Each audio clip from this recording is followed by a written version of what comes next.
Assalamualaikum warahmatullahi wabarakatuh. Alhamdulillah, wassalatu wassalamu ala rasulillah Muhammad ibn Abdillah wa ala alihi wa sahbihi wa man wala. Subhanaka la ilma lana illa ma 'allamtana innaka antal alimul hakim. Rabbi syrah li sadri wa yassir li amri wahlul 'uqdatan min lisani yafqahu qawli, amma ba'du. Baik, sebelum kita mulai, kita akan baca niat belajar bersama-sama. Mudah-mudahan ilmunya nanti sekali lagi jadi ilmu yang manfaat buat kita sekalian. Bismillahirrahmanirrahim. Nawaitu ta'allum wa ta'lim wan naf'a wal intifa' wal mudzakarah wat tadhkir wal ifadah wal istifadah wal hidza 'ala tamassuk bi kitabillah wa sunnati rasulillah sallallahu alaihi wa alihi wasallam wa du'a ilal huda wa dilalata 'alal khair ibtigha'a mardatih wa qurbih wa thawabih wa husnil khatimah ma'al lutfi wal afiyah wa salahil aqibah birahmatika ya arhamar rahimin. La hadratin Nabi Muhammad sallallahu alaihi wasallam wa alihi washabihi azwaji wa dzurriyyati wa ahli baiti wasallim wa jamil anbiya wal mursalin wal kulli ajma'in. Anna Allah yaghfiruhum wa yarhamuhum wa ya'li darajatihim fil jannah wa yanfa'una barakatihim wa asrarihim wa anwarihim wa ulumihim wa nafaatihim fid din wa dunya wal akhirah. Al-Fatihah, baca bersama-sama. A'udzu billahi minasyaitonir rajim. Bismillahirrahmanirrahim. Alhamdulillahi rabbil alamin. Arrahmanir rahim. Maliki yaumiddin. Iyyaka na'budu wa iyyaka nasta'in. Ihdinas siratal mustaqim. Siratal ladzina an'amta 'alaihim ghairil maghdubi 'alaihim waladdallin. Amin. Taqabbalallah minna wa minkum, taqabbal ya karim. Peta kebahagiaan hidup dunia membawamu kepada kebahagiaan hidup akhirat. Peta untuk membuatmu kenal kepada Sang Pencipta. Jalan hidup yang dapat membawamu menuju surga. Ini namanya jalur langit. Yang paling rugi yang gak mau ngikutin peta ini. Yang paling sukses yang jalan hidupnya mengikuti peta ini, mengikuti jalur langit ini. Karenanya adik-adik, ibu-ibu, saudariku sekalian yang saya muliakan, izinkan saya di kajian pada siang hari ini menyampaikan padamu tentang bagaimana cara kita menempuh perjalanan menuju Allah Subhanahu wa ta'ala lewat jalur langitnya. Biar gak sumpek hidupmu di dunia, biar matimu husnul khotimah, biar di akhirat nanti dapat masuk surga. Bukankah itu yang kamu mau? Bukankah itu yang kamu inginkan? Adik-adik, bukankah itu adalah cita-citamu? Betul? Bahagia di dunia, mati husnul khotimah, di akhirat masuk surga. Adakah keinginan lebih tinggi daripada itu?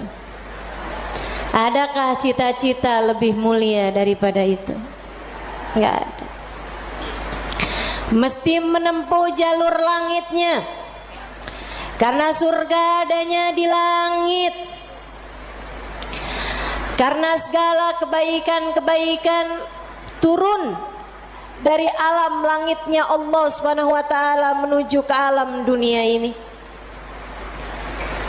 Saat kamu rasa dadamu sesak di dunia, maka naiklah ke atas dan menengadahlah.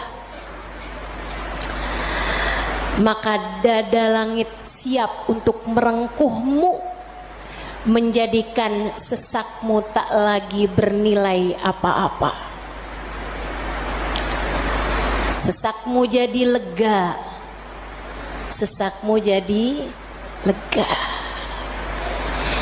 Ayo nih, buat adik-adik yang kegalauan mulu dengerin saya. Buat ibu-ibu yang pusing mulu, terutama kalau lihat sisa saldo akhir bulan, dengerin saya. Simak baik-baik jalur langit. Gimana sih caranya kita menempuh jalur langit? Pertama, apa aja jalur langit yang bisa kita tempuh? Pertama, sholat. Itu adalah jalur langit yang jangan sampai pernah kamu tinggalkan. Sayyidina Muhammad Al-Bagir berkata kepada putranya Sayyidina Ja'far As-Sadiq, "Ya bunai, ittasil billah." Wahai anakku, senantiasalah terkoneksi dengan Allah, senantiasalah tempuh jalur langit menyampaikanmu kepada Allah Subhanahu wa taala. Seringlah terkoneksi sama Allah. Anaknya bertanya, "Kaifa attasil bih ya walidi?" Bagaimana caraku untuk selalu terkoneksi dengan Allah? Bagaimana caraku berkomunikasi sama Allah? Bagaimana caraku menempuh jalur langit? Ayahandanya berkata, kalau kamu ingin kamu berbicara dengan Allah, sholatlah. Kalau kamu ingin Allah berbicara kepadamu, bacalah Al-Quran. Jadi cara pertama tersambung sama Allah adalah sholat. Jangan tinggal sholat.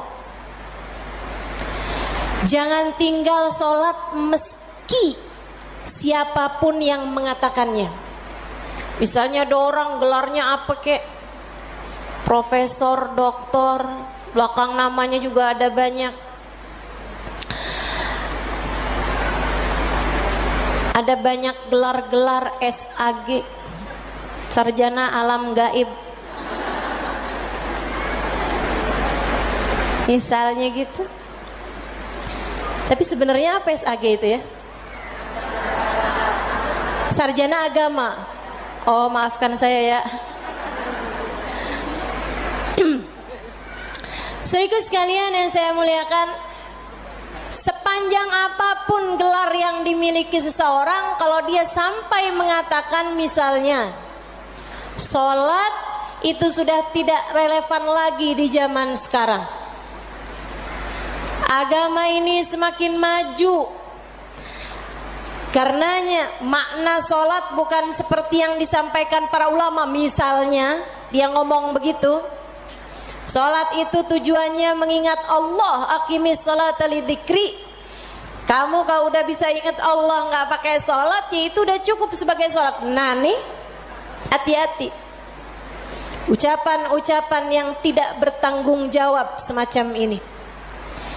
Sholat itu kewajiban dari Allah. Allah yang punya jalur langit, Allah yang tahu bagaimana cara tersambung dengan Allah Subhanahu wa taala. Dan dia yang telah menamakan sholat sebagai sholat dari kata-kata wasala yasilu silatan, yang artinya adalah hubungan, tersambung.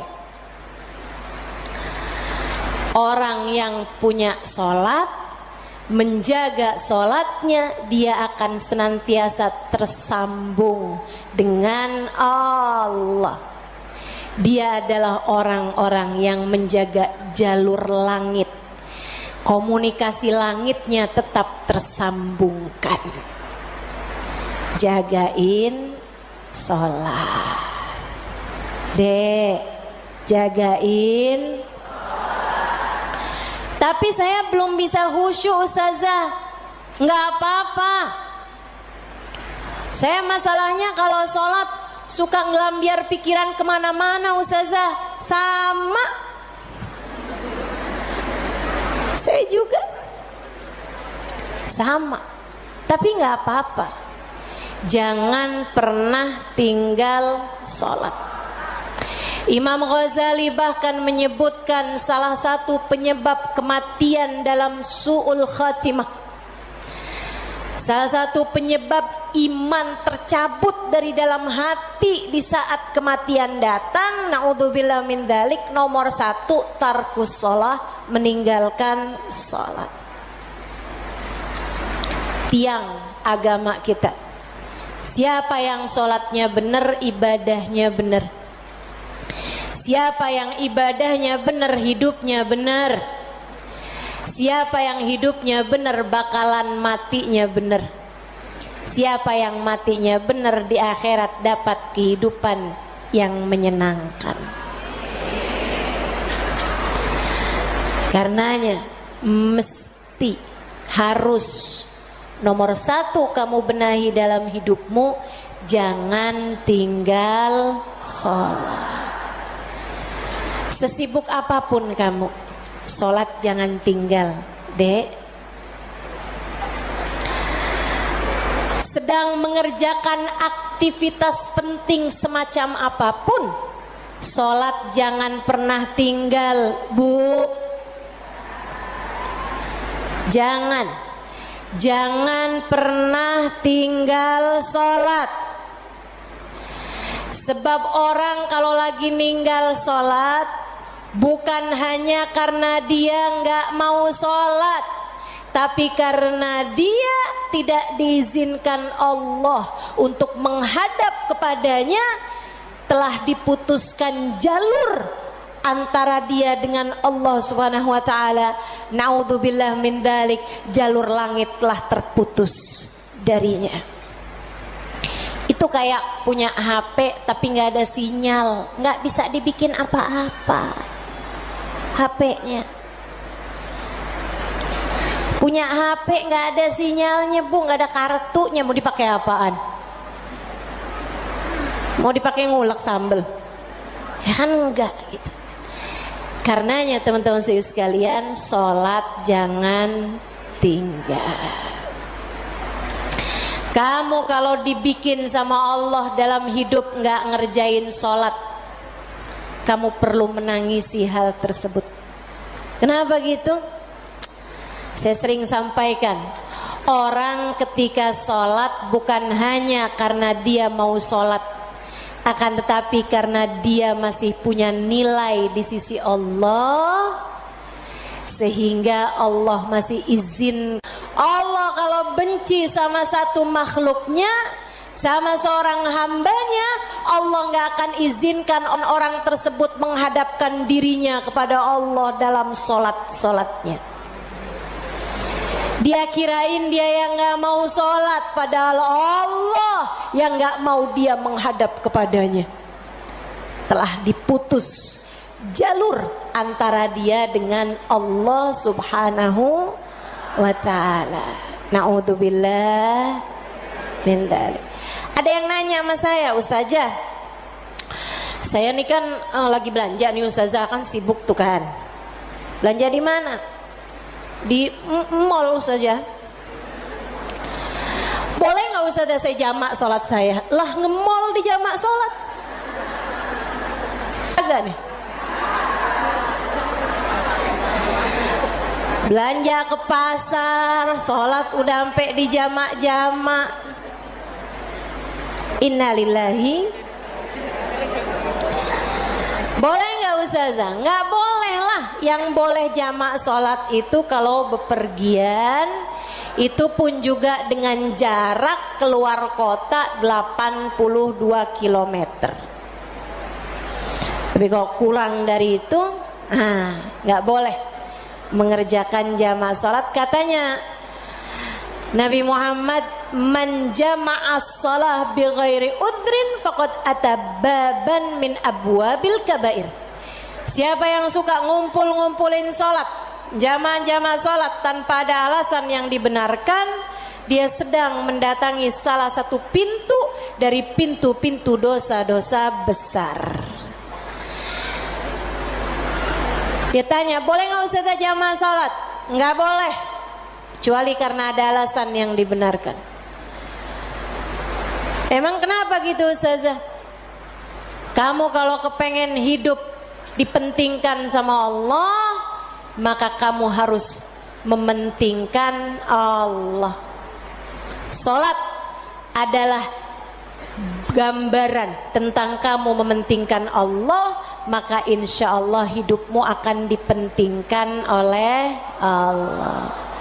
Jalur langit yang pertama adalah sholat. Makanya ada orang yang sholatnya khusyuk-khusyuk, ada orang yang sholatnya panjang-panjang. Tuh guru-guru saya tuh sholatnya panjang-panjang, terutama sholat sunnah. Kalau sholat fardu ringan-ringan aja, karena beliau mengerjakan sholat fardunya berjamaah jadi imam. Nah, itu katanya Nabi Muhammad, kalau kamu sholat jadi imam jangan jam. Tapi kalau kamu sholat sendirian, silahkan mau panjang kayak gimana pun silahkan balik. Kalau sholat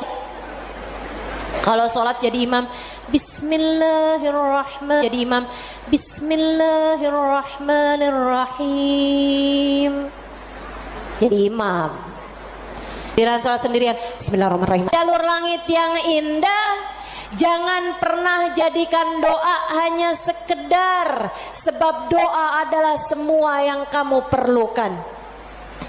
Bu, Kak, Dek, Nak, dengerin saya.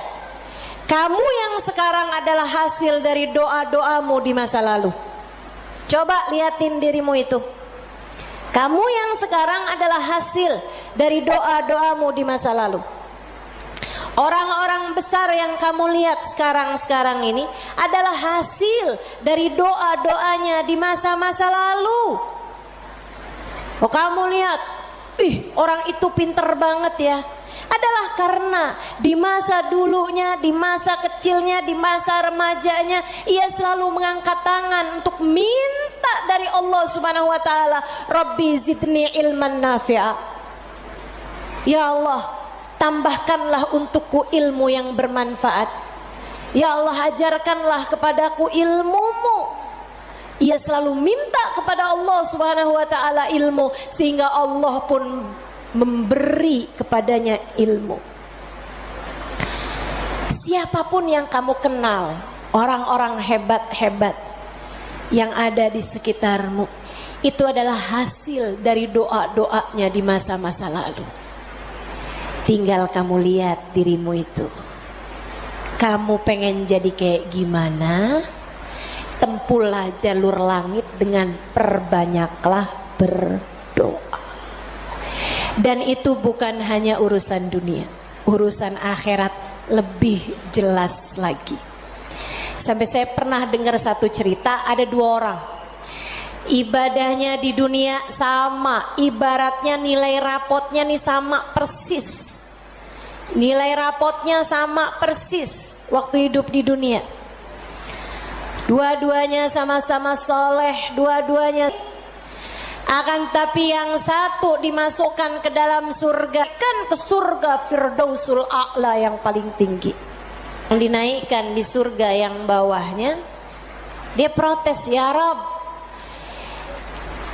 dia nilainya sama loh sama saya. Kenapa kok dia dikasih surga yang paling atas sementara saya di surga yang bawahnya? Walaupun surga tuh biar kata di emperan enak, Tapi ya masa kamu mau minta surga yang emperan? Sehingga sekalian, hadir majelis aja di emperan gak enak, apalagi di surga. Dia tanya sama Allah, ya Allah, kenapa kami berdua nilainya sama, tapi dia dinaikkan di surga Firdaus yang paling tinggi sementara saya. Itu sebabnya Nabi Muhammad mengatakan, idza sa'altumul jannah fas'alu al-firdausal a'la. Kalau kalian lagi minta surga, jangan tanggung-tanggung, mintalah surga Firdaus yang paling tinggi. Gitu. Doa deh, doa, jangan ditinggal. Doa, doa, perlu banget. Kamu harus sering-sering doa. Ustadzah, doa yang paling bagus apa? Lah doa itu urusan minta kok. Maka mintalah sesuai dengan apa yang kamu mau. Saya punya cerita indah yang diceritakan oleh salah satu guru saya beberapa bulan yang lalu ketika kedatangan beliau ke Indonesia. Namanya Hubabah Syarifah binti Habib Muhammad bin Abdul Haddar. Beliau datang dari Seoul, Hadramaut, Yaman. Saya menjadi penterjemah beliau kala itu, jadi saya ingat betul kisahnya. Salah satu dari kisah yang beliau ceritakan, kata beliau, ada seorang ibu-ibu datang kepada ayahanda saya. Ayahandanya seorang ulama terkemuka, namanya Habib Muhammad bin Abdullah Al-Haddar, guru dari guru saya, guru dari guru-guru saya, sekaligus ayah dari guru-guru saya. Ayahandanya Hubabah Syarifah, ayahandanya Hubabah Nur, ayahanda Hubabah Maryam. Habib Muhammad bin Abdullah Al-Haddar, pemilik Ribat Baydha di kota Baydha, Yaman sana itu. Sehingga sekalian, beliau seorang pendakwah, seorang yang mustajabud dakwah, yang doanya mustajab. Satu waktu ada seorang ibu datang dalam keadaan menangis terisak-isak kepada ayahandanya di saat Hubabah Syarifah sedang ada di sisi ayahandanya. Ibu tersebut bilang, Habib, tolong doakan anak saya, Bib. Anak saya bandel sekali, Bib. Saya susah banget. Ajakin dia sholat susah, ajakin dia kerjain kebaikan susah. Anaknya bandel, nggak mau denger apa kata saya. Tolong saya, Bib, doakan anak saya, apa yang harus saya lakukan. Beliau kemudian berkata, Bu, ibu kepengen anak ibu jadi anak yang soleh. Iya, Bib, pengen banget, Bib. Ibu, doa seorang ibu untuk anaknya setara doa Nabi bagi umatnya. Maka doamu untuk anakmu lebih mustajab daripada doa siapapun untuk anakmu. Saya bisa bantu kamu buat doa, mintakan kepada Allah Subhanahu wa taala, akan tetapi doamu tentu lebih mustajab daripada doa saya untuk anakmu. Ibu dengerin, Bu. Jadi gimana saya, Bib? Ibu bangun di waktu malam, ibu tahajud beberapa rakaat, kemudian seperti kamu menangis di hadapan saya untuk minta anakmu didoakan oleh saya, menangis pulalah di hadapan Allah. Sampaikan kepada Allah apa yang kamu sampaikan kepadaku, atau apa yang ingin agar saya sampaikan kepada Allah tentang anakmu, sampaikan pula itu kepada Allah Subhanahu wa taala. Baik, Bib, pulang dikerjain. Nah, itu perempuan kalau solehah gitu tuh, kalau dengar kebaikan, sami'na, saya dengar, kemudian saya patuh. patuhi. Ini yang dengar di sini juga insya Allah seperti itu. Apa yang didapat pada hari ini semoga dapat diamalkan. Yang pertama tadi jangan tinggal. Yang kedua tadi barusan ini perbanyak jalur langit. Dia pun mengerjakannya, bangun di waktu malam nangis, ya Allah tolong liatin anak saya, kesianin anak saya ya Allah, solehkan dia ya Allah. Tolong pandang anak saya dengan pandangan kasih sayangmu ya Allah. Saya nggak ngerti cara melakukannya ya Allah. Seperti mana engkau telah menjadikan anak-anak dari hamba-hambamu yang soleh salehah. Kau jaga mereka, jaga pula lah anakku ya Allah. Jauhkan dari segala dosa-dosa, jauhkan dari segala kejahatan-kejahatan. Tolong jaga anak saya ya Allah. Terus didoain anaknya, didoain anaknya, doain anaknya. Malam demi malam, malam demi malam. Dan Bu, Kak, Dek, Nak, doa itu bukan instan. Doa itu tidak seperti kamu nyeplok telur. Kamu nyeplok telur sekarang, mateng sekarang. Enggak gitu. Enggak gitu. Doa itu Allah mau lihat kesungguhan hatimu dalam meminta. Perlu waktu yang sering kali, tidak sebentar. Sebab Allah mau melihat kesungguh-sungguhanmu. Karenanya kalau doamu belum diijabah, jangan menyerah. Dek, kalau doamu belum diijabah, jangan nyerah. Kamu masih sangat mungkin untuk diijabah doamu selagi kamu tidak berhenti berdoa. Ingat-ingat ucapan saya. Kamu masih sangat mungkin untuk diijabah doamu itu selagi kamu tidak berhenti berdoa. Doa terus. Kata Hubabah Syarifah, setahun, 2 tahun, 3 tahun, 4 tahun, 5 tahun, 6 tahun. Kemudian anak yang dulu pernah membuat ibunya menangis karena kenakalan anak tersebut, karena ketidaksolehan anak tersebut, sekarang telah menjadi seorang anak yang dapat membuat ibunya tersenyum bangga. Di usia-usia hampir 20-an tahun, anak tersebut menjadi anak paling soleh di kampungnya. Hafal Al-Quran 30 juz dengan 7 bacaannya, qiraatus sab'ah. Anak yang jauh dari kenakalan-kenakalan remaja, anak yang dekat dengan para ulama, anak yang mengetahui banyak ilmu agama, anak yang menjadi sangat soleh, idaman semua para orang-orang tua. Jangan nyerah, jangan nyerah.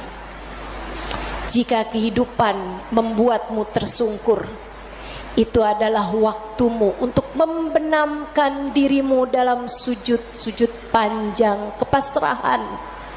Kemudian kamu langitkan doa hingga Allah mengijabah doa-doamu itu.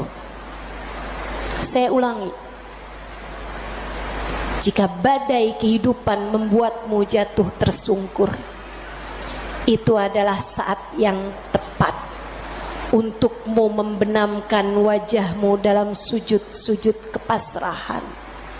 Kemudian kamu langitkan doa-doamu, berbisik di bumi, namun suaramu didengar hingga ke arsy. Saat itulah Allah akan mengijabah doamu itu.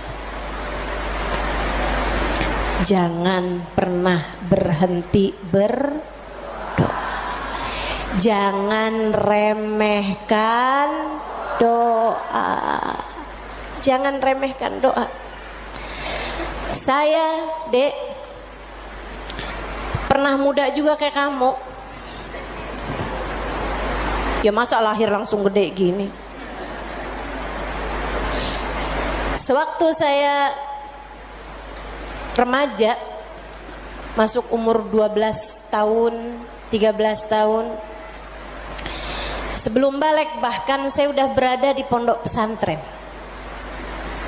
Jadi saya itu nggak pernah ngalamin masa belum berjilbab sebelum balik. Maksudnya ketika balik tuh saya udah mulain berjilbab. Alhamdulillah, nikmat dari Allah Subhanahu wa taala. Adik-adik saudaraku sekalian, saat saya kecil, saya ada di pondok-pondok pesantren, saya mulai kenal ustadz-ustadz, ustadzah-ustadzah, ulama-ulama yang membuat saya jatuh cinta dengan ilmu agama. Alhamdulillah, Allah kasih rasa dalam diri saya keinginan untuk selalu belajar. Saya punya keingintahuan yang banyak terhadap urusan ilmu. Jadinya saya seneng banget belajar. Nah di waktu kecil itu tadi, umur 12-an tahun sebagai santri, kan selain dari belajar ada kewajiban lain tuh. Nyuci baju, apalagi kalau dapat piket, bersihin kamar mandi, nyapu kamar, ngepel kamar. Itu saya sangat tersiksa sekali. Sebab saya ini adalah pemalas. Jadinya karena saya pemalas urusan bebersih dan saya mendadak rajin ketika urusannya belajar. Saya seneng belajar, saya seneng tahu, saya suka mikir. Saya tuh kalau lagi baca kitab gitu seneng banget. Saya kalau lagi belajar gitu seneng banget.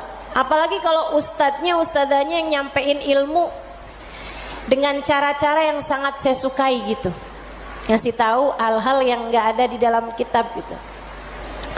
Saya bisa melongo dengerin, seneng banget. Jadinya di masa-masa kecil itu kalau saya lagi dengerin kajian, kalau saya lagi baca kitab, saya suka doa, ya Allah, jangan pernah pisahkan saya dari ilmu. Ya Allah, jangan pernah jauhkan saya dari kitab-kitab pengetahuan yang mendekatkan saya padamu. Umur 12 tahun, 13 tahun, doa saya semacam itu. Ayo nih adik-adik yang umur 16 tahun, ya Allah kenapa kok saya nggak pernah ada yang nembak ya?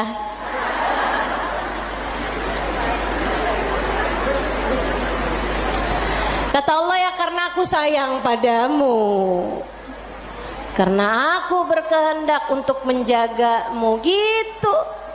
Ini malah dipertanyakan, saya kurang cakep apa ya? Kok nggak ada yang naksir sama saya gitu? Siapa kek, tukang kebun, satpam sekolah? Jangan ya dek, jangan. Kalau kakak kelas boleh ustazah, jangan juga. Jangan pacaran. Adik-adik saudaraku sekalian, sebaliknya ketika saya mulain, kalau saya lagi nyapu, saya lagi nyuci baju, apalagi kalau saya udah mulain harus nyikat kamar mandi, rasanya saya keberatan sekali. Saya sambilan nyikat kamar mandi sambil doa, ya Allah yang beginian saya nggak usah dikasih dong. Ya Allah selamatkan saya dari hal-hal yang semacam ini. Alhamdulillah, alhamdulillah. Saya habisnya itu juga mondok-mondok pesantren, tapi bisa dihitung dengan jari waktunya di mana saya harus nyuci baju, di mana saya harus ngepel, di mana harus nyapu gitu. Kayak alhamdulillah, saya punya banyak orang-orang yang mau mengerjakannya buat saya. Alhamdulillah. Allah bakal kasih. Kata Allah Subhanahu wa taala, ud'uni astajib lakum, mintalah kepadaku nih saya akan aku ijabah. Minta, doa, jangan berhenti berdoa. Ayo adik-adik, kamu punya panjang masa depan insya Allah. Umurmu mudah-mudahan masih tersisa panjang insya Allah. Jangan sesali dengan di masa tua kamu enggak dikasih hal-hal besar dalam kehidupan karena kamu tidak pernah memintanya kepada Allah. Minta, ya Allah, pandanglah aku dengan pandangan kasih sayang-Mu. Ya Allah, seperti mana Engkau menjaga hamba-hamba-Mu yang soleh-solehah, tolong jaga saya juga ya Allah.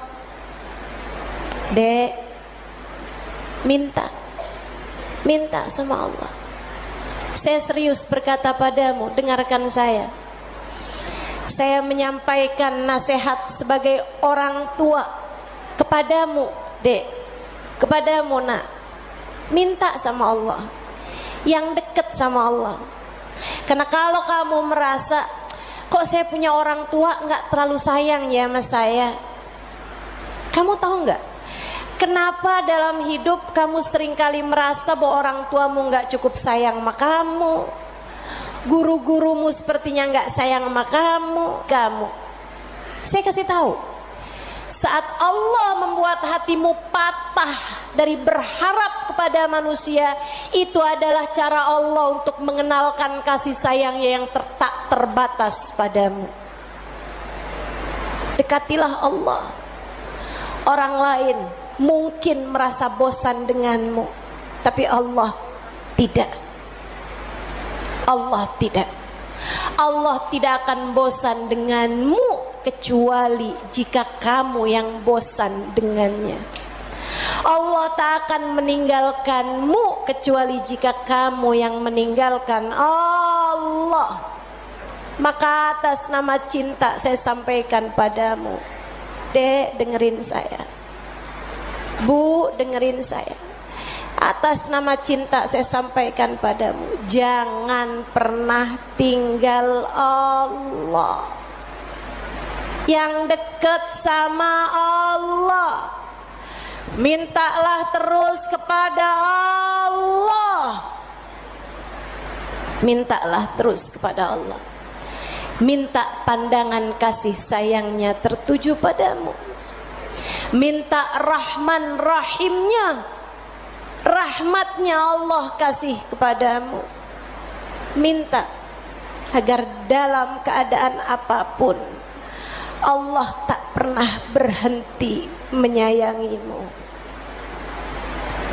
Mintalah, mintalah permintaan yang tak akan pernah kamu sesali. Nggak usah minta, ya Allah, jangan biarkan orang tua saya meninggalkan saya. Nggak usah, nggak usah. Kamu, Bu, jangan minta, ya Allah, jangan biarkan hati suami saya berpaling dari saya. Kamu mau minta juga terserah. Tapi yang saya sampaikan padamu adalah bahwa hal yang semacam itu bisa kamu syukuri, bisa pula kamu sesali. Akan tetapi kalau kamu tidak ditinggalkan oleh Allah, sampai kapanpun tidak akan pernah kamu sesali, insya Allah. Jadi jalur langit yang harus kamu tempuh, yang pertama adalah, yang kedua adalah, yang ketiga adalah cinta kepada baginda Nabi besar Muhammad. Dan semua orang-orang yang menyampaikanmu kepada jalur langit, jangan putus hubungan dengan orang-orang soleh, dengan para ulama-ulama Allah subhanahu wa ta'ala. Saya akan sampaikan 5 menit lagi, kemudian kita akan segera akhiri majelis ini. Saudaraku sekalian yang saya muliakan, yang pertama jangan tinggal sholat, yang kedua jangan tinggal doa.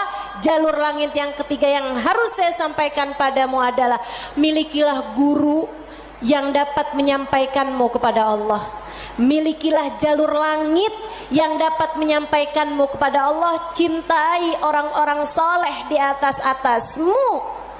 hingga mereka menyampaikanmu kepada Nabi Muhammad.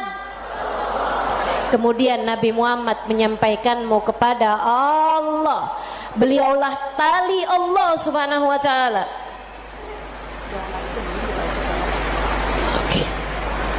Beliaulah tali Allah Subhanahu wa taala yang terbentang kepada kita sekalian. Mudah-mudahan Allah Subhanahu wa taala senantiasa menyampaikan kita kepada Allah Subhanahu wa taala lewat jalur langit yang benar, jalurnya baginda kita Nabi besar Muhammad sallallahu alaihi wa ala alihi wasallam, manusia yang paling penuh kasih kepadamu.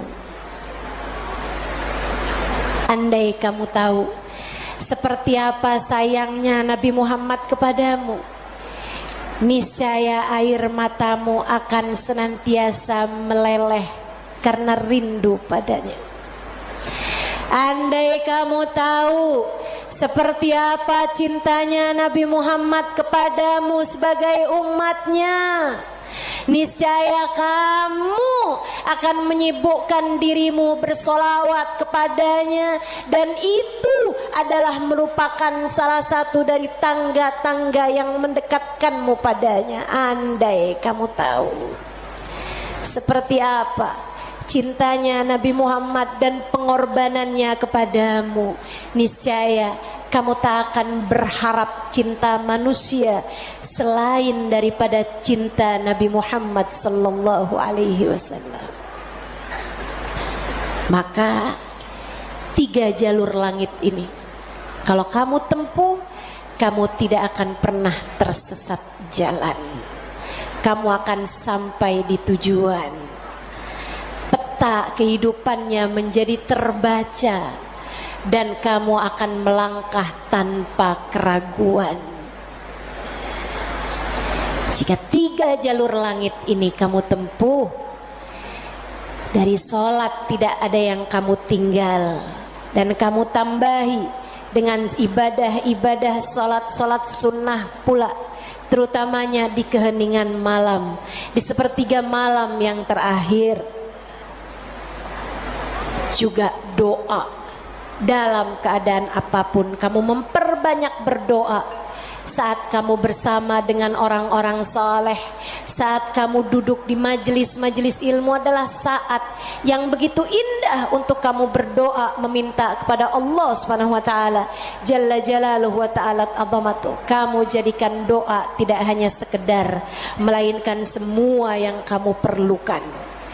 Kemudian besar cintamu kepada baginda Nabi besar Muhammad sallallahu alaihi wasallam, maka itulah 3 dari rahasia jalur langit yang dapat saya sampaikan kepadamu. Jika ketiganya benar-benar kamu amalkan hingga kamu mendapatinya dalam kehidupan, niscaya kamu akan sampai di tujuan, bahagia hidup di dunia, mati dalam husnul khatimah.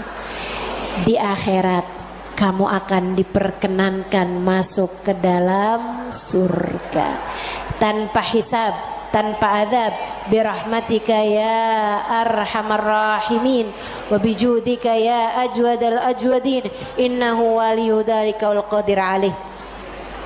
Kita akan baca doa nih ya. Baru saja saya diberitahu oleh panitia bahwa doa maulidnya belum dibaca. Kita akan baca doa maulidnya sambil kita memohon kepada Allah, semoga Allah Subhanahu wa taala mendekatkan kita dengannya insyaallah, dan mendekatkan kita dengan baginda kita Nabi besar Muhammad sallallahu alaihi wasallam. Allahumma salli wa sallim wa barik alaihi wa ala alihi sallallahu alaihi. Alhamdulillahi Rabbil Alamin. Allahumma salli wa sallim ala Sayyidina Muhammadin wa ala alihi wa sahbihi ajma'in. Amin. Wa laqad ashartu lin'ati man awsafuhu tuhyil quluba tuhayyijul asjana. Amin. Wallahu qad adna alayhi fama yusawil qawlu minna wa yakunu tanana. Amin. Lakinna hubban bisarairi qad alimati safwati rabbina wa ahadana.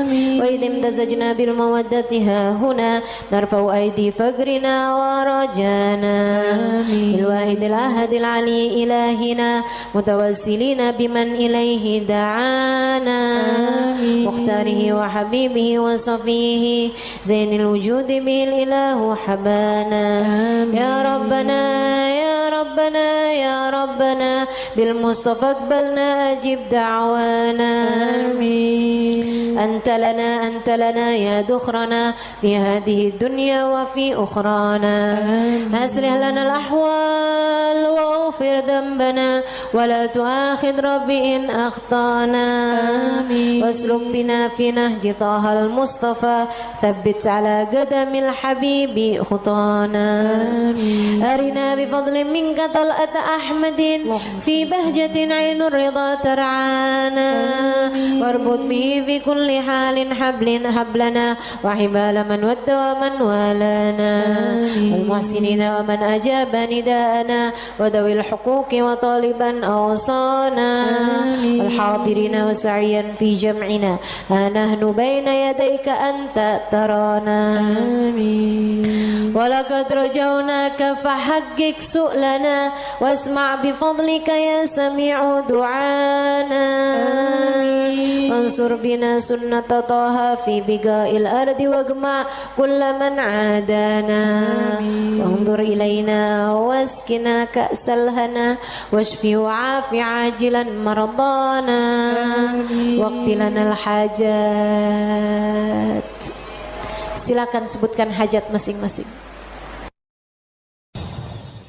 Assalamualaikum warahmatullahi wabarakatuh.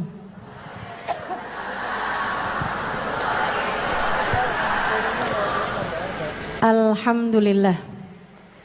Wassalatu wassalamu ala Rasulillah Muhammad ibn Abdillah wa ala alihi wa sahbihi wa man wala.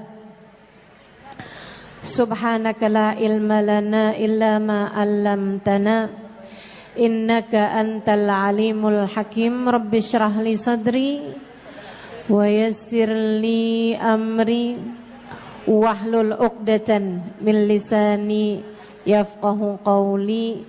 Amma ba'du. Alhamdulillah, Allah sampaikan juga saya ke tempat ini. Masjidnya Allah Subhanahu wa taala, bait min buyutillah, rumahnya Allah. Mudah-mudahan kita udah disampaikan di rumah Allah di dunia. Allah sampaikan pula ke Baitullahil Haram di Mekkah. Dan Allah sampaikan pula di tempat keridhaannya surga Allah di akhirat nanti insyaallah. Amin ya rabbal alamin. Rabbi la tukhzini yawma yub'atsun yawma la yanfa' mal wala banun illa man atallaha biqalbin salim.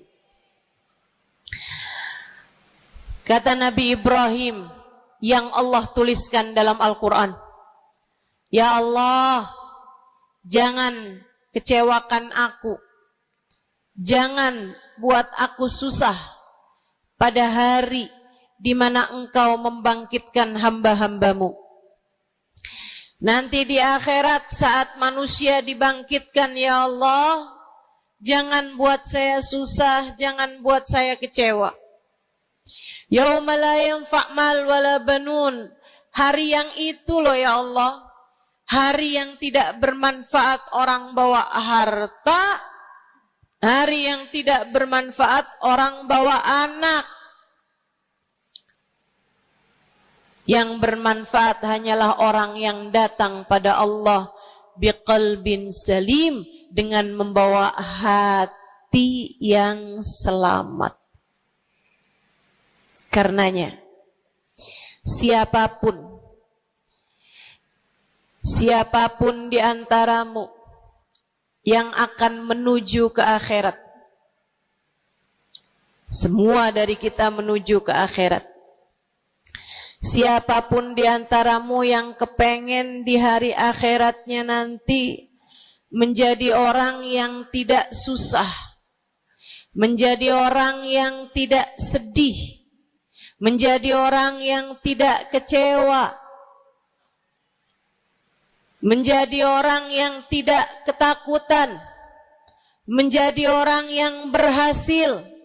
Siapa di antaramu yang kepengen di hari akhiratnya nanti berbahagia, bersukacita?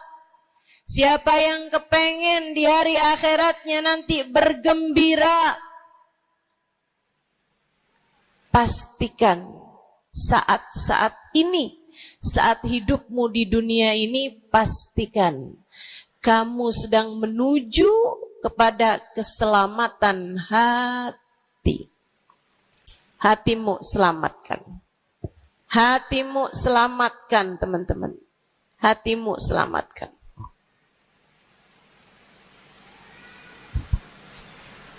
Semoga Allah karuniakan kepada kita selamatnya hati, insya Allah. Amin.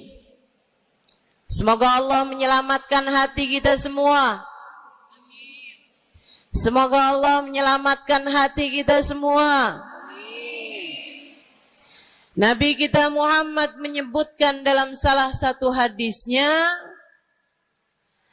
ala inna fil jasadi mudghah, idza salahat salahal jasad kulluh, wa idza fasadat fasadal jasad kulluh, ala wahiyal qalbu.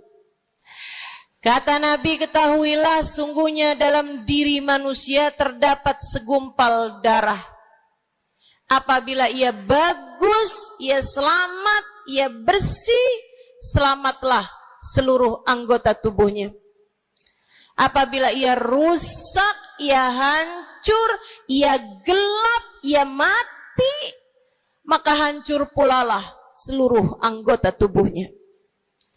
Ala wahiyal qalbu, ketahuilah segumpal darah tersebut bernama hati. Maka bu, ka, de, na, ne, banyak nenek-nenek di sini. Saya sampaikan padamu pesan dari hati saya yang terdalam. Berhati-hatilah dengan hati. Yang hati-hati sama hati, apa yang ada di dalamnya? Coba silahkan. Silahkan kamu pikirkan nih kondisi hati saya ini kayak apa. Kita kalau badan lebih gampang ngerasainnya. Saya kalau ditanya, Ustazah lagi sakit? Iya. Sakit apanya Ustazah? Kaki. Saya bisa jawab. Tapi kalau kamu ditanya misalnya, gimana kabar hati kamu?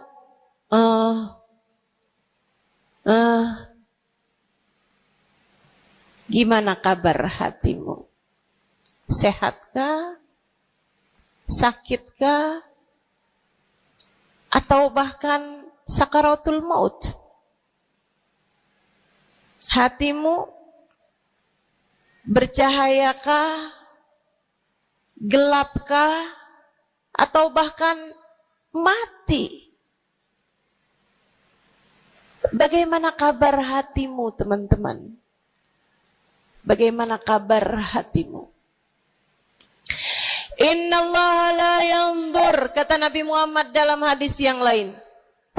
Innallaha la yanzur ila suwarikum wala ila absyarikum, walakin yanzur ila qulubikum. Sungguhnya Allah tidak melihat kepada badan kalian. Allah tidak melihat kepada warna kulit kalian. Allah nggak peduli hidung kamu mancung ataukah pesek. Allah nggak peduli kulit wajahmu mulus ataukah berjerawat. Allah nggak peduli kamu tinggi ataukah pendek. Allah nggak peduli warna kulitmu semacam apa. Yang Allah Subhanahu wa taala lihat, yang Allah Subhanahu wa taala perhatikan adalah hatimu. Adakah ia mulus? Adakah ia penuh dengan penyakit-penyakit? Yang Allah pandang darimu adalah hatimu. Nih, sekarang saat kamu duduk sama rata di tempat ini, teman-teman. Meskipun ada yang lebih tinggi, ada yang lebih rendah, tapi kita duduk nih sama-sama di tempat ini nih. Nilaimu di mata Allah bukan seberapa dekat jarak antaramu dengan saya. Nilaimu di mata Allah bahkan bukan bergantung dari jam berapa kamu datang. Ketika kamu sama rata duduk di tempat ini, yang Allah pandang darimu adalah hatimu. Sedang berada di manakah saat ini? Yang duduk di tempat ini sembari mikirin ntar pulang enaknya makan apa ya?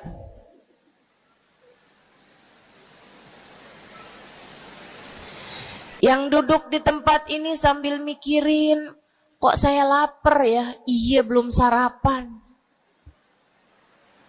Gara-gara buru-buru, takut nggak kedapatan tempat duduk.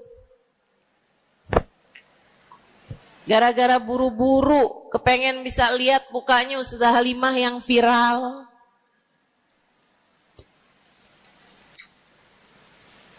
Hatimu.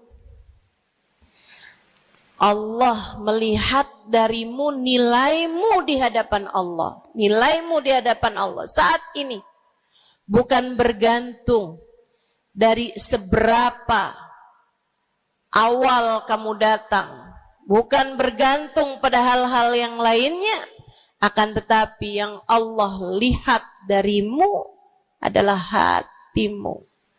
Adakah Allah di dalamnya? Adakah Allah di dalamnya? Adakah Allah di dalamnya?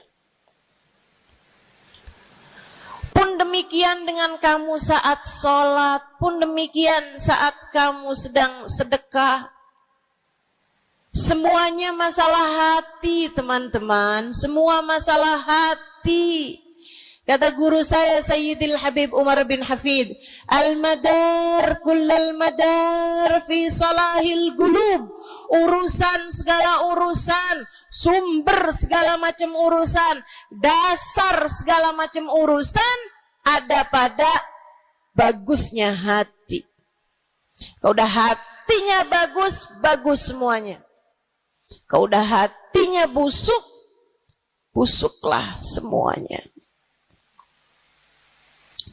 Semoga Allah selamatkan kita dari busuknya hati. Semoga Allah selamatkan kita dari busuknya hati. Amin ya Rabbal Alamin. Dunia, akhirat, masalah semuanya ada pada hati. Karenanya yuk kita bahas, gimana sih caranya nyelamatin hati. Yang pertama, kalau kamu pengen tahu caranya nyelamatin hatimu, yang pertama,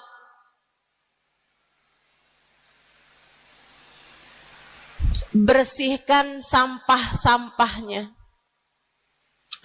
Nih, kamu mau rumah itu biar bagus, biar terjaga, biar selamat. Kamu lihat dalamnya, oh banyak sampah. Banyak noda, banyak kotoran. Dari mulai kotorannya cicak, ayam, sampai mungkin anjing. Karena lama nggak ditempatin.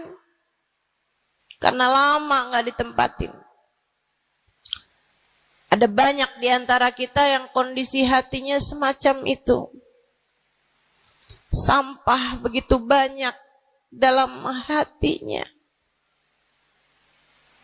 Ada banyak di antara kita umat Islam yang kondisi hatinya semacam itu. Begitu banyak sampah di dalam hatinya tersebut. Semoga Allah selamatkan semuanya. Amin. Maka hal pertama, kalau kamu kepengen punya hati yang selamat, yang nomor satu adalah bersihkan hatimu dari semua sampahnya, keluarin. Apa sampahnya hati? Dosa-dosa yang telah kamu lakukan. Idza aznabal abd nakat fi qalbihi nuqtah sauda. Kata baginda kita Nabi besar Muhammad, idza adnabal abad, ketika seorang hamba mengerjakan dosa, tertorehlah di dalam hatinya satu titik hitam. Sampahnya hati. Kamu tiap kali bikin dosa, dosa apa aja? Bukan hanya dosa besar, zina, bukan hanya dosa besar, minum minuman keras atau narkoba, bukan hanya dosa besar, judi atau riba, bukan hanya dosa-dosa besar. Kalau itu titik hitam yang sangat besar tertoreh di dalam hatimu itu. Bahkan dosa-dosa kecil, sekedar marah-marah sama suami atau ngambil uang suami. Gimana? Pernah? Rezeki istri solehah ustazah. Lagi mau nyuci, kelihatan. Alhamdulillah. Emang haram ya ustazah?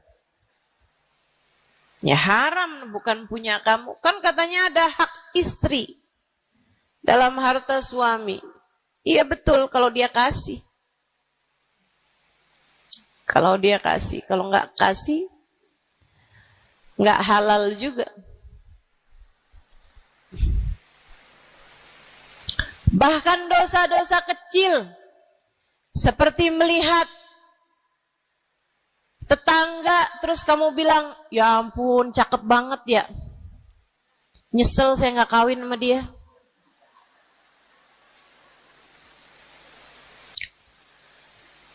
Dosa.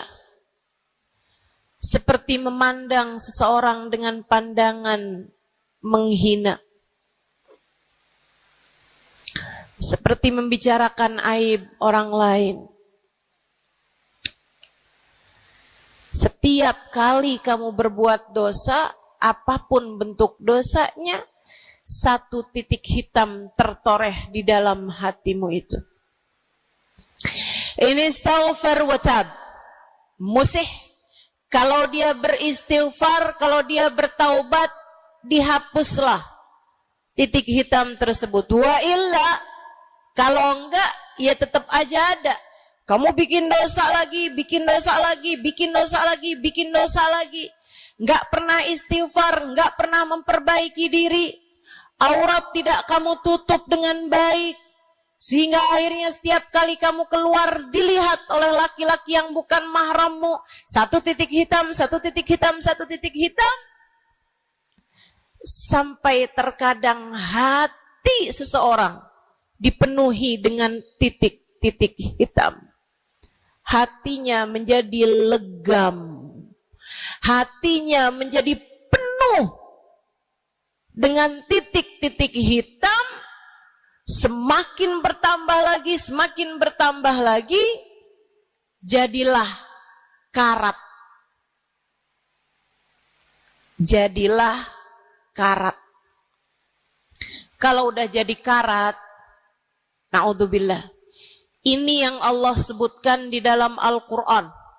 Kata Allah, kalla, a'udzubillahi minasyaitonirrajim, kalla, balrana ala qulubihim bima kanu yaksibun kalla innahum an rabbihim yawma idin lamahjubun. Kalla, kata Allah, balran, ada ran, ada karat di dalam hati mereka, tersebab dosa yang menumpuk tanpa pernah dimohonkan ampunan. Kalla innahum an rabbihim yawma idin lamahjubun. Orang kalau hidup bawa karat hasilnya apa? Orang kalau hidup bawa karatnya hati hasilnya apa ya Allah? Kalla innahum an rabbihim yawma idin lamahjubun. Orang yang hatinya punya karat, pada hari tersebut ia akan terhalang dari Allah Tuhannya. Guru saya Sayyidil Habib Umar bin Hafid menyampaikan tafsir mengenai ayat ini. Kata Habib Umar bin Hafid, tidak mati dengan membawa iman.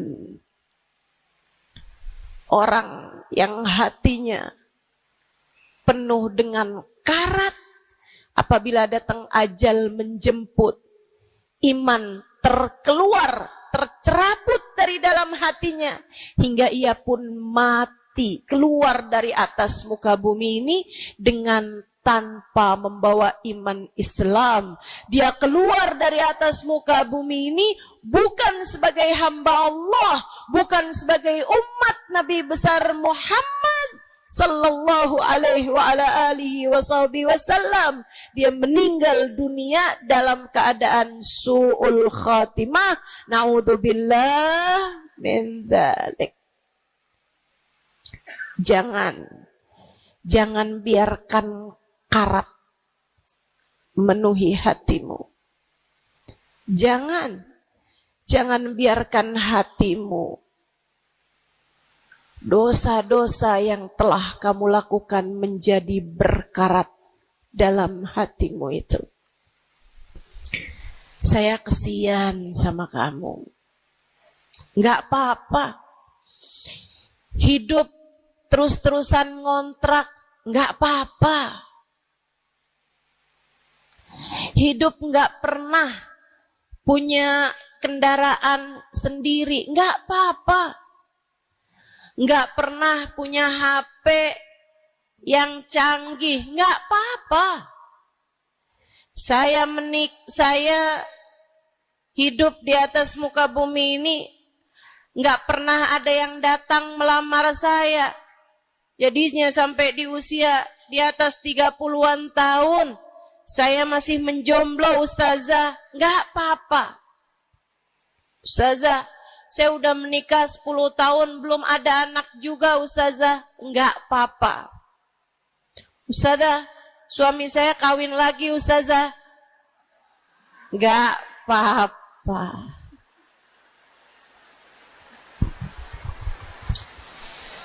Hidup di dunia ini, apapun yang terjadi, semuanya hanyalah sementara. Kamu hanya perlu memastikan agar tatkala datang ajal menjemput, kamu punya modal. Dan modal utamanya yang nomor 1 adalah hati yang bersih. Hati yang selamat. Kamu bawa pulang menghadap Allah Subhanahu wa ta'ala bigalbin salim. Kamu bawa hati yang selamat. Insya Allah. Mati nggak bawa suami nggak apa-apa. Mati nggak bawa anak nggak apa-apa. Nggak bakalan jadi pertanyaan malaikat raqib atid. Tapi mati harus dengan membawa hati yang selamat.